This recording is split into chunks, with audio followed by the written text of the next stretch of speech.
مرحبا يا أصدقائي. اليوم معانا 6 مقاطع مرعبة وغامضة خلت الكثير من الناس يفكرون مرتين قبل ما يطفئون النور وينامون. خلونا نبدأ. الجثة اللي تحركت. سواق أسعاف كان ينقل جثمان في وقت متأخر من الليل.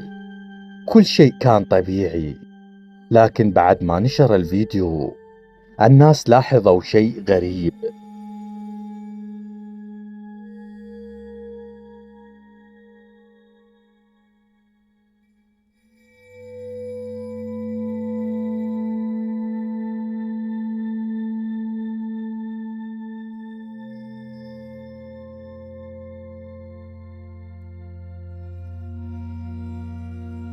الجثمان بدأ كأنه تحرك شوي.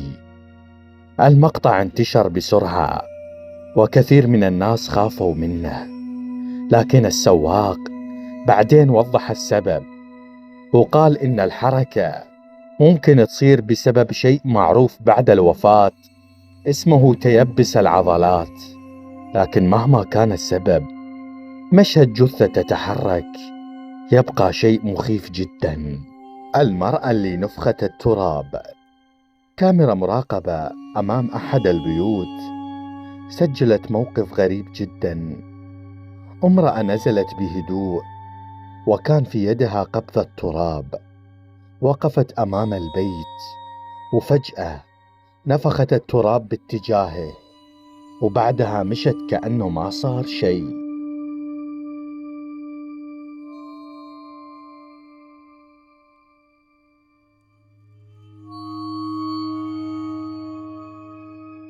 الناس اللي شافوا المقطع استغربوا.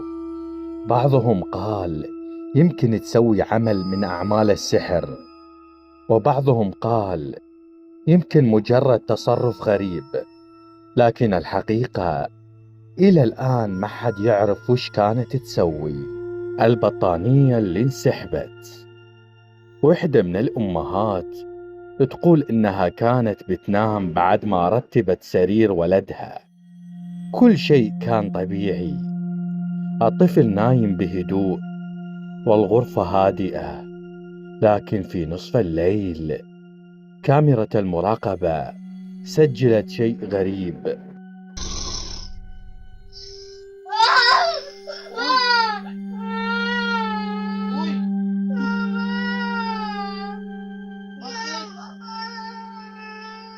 والأغرب من كذا، رجل الطفل انثنت للحظة كأن شيء مسكها. الأم بالبداية ما صدقت، لكن لما شافت تسجيل الكاميرا بدأت تحس إن اللي صار مو طبيعي أبداً.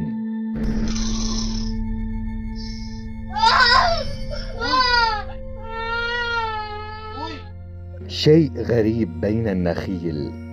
حريم كانوا يمشون في مزرعة نخيل وقت الظهر، وفجأة واحدة منهم لاحظت شيء أبيض بين الأشجار.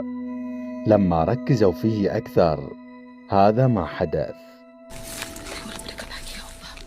الله أكبر. Iya Pri, Allah ya Allah Pri, astagfirullahaladzim, ya Allah, astagfirullah, ya Allah.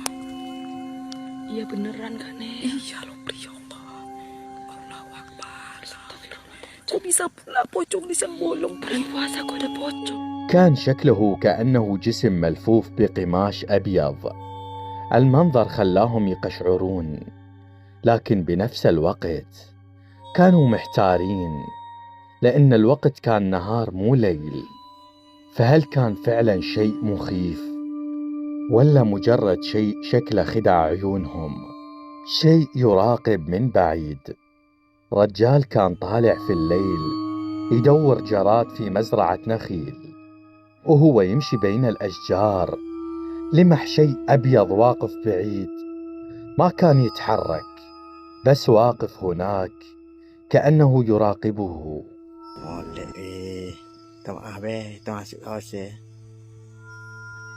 Itu nak cari belale ya. Aduh. Putih api. Kecil kan tak ada guna. Mai dia ya. الرجال حس بالخوف شوي وحاول يتكلم وقال: سامحنا إذا دخلنا مكانكم، بس ندور جراد. لكن الشيء الأبيض ظل واقف، ما تحرك ولا اختفى. فالرجال قرر إنه ما يغامر وكمل طريقه بسرعة. المرأة الغامضة في الطريق.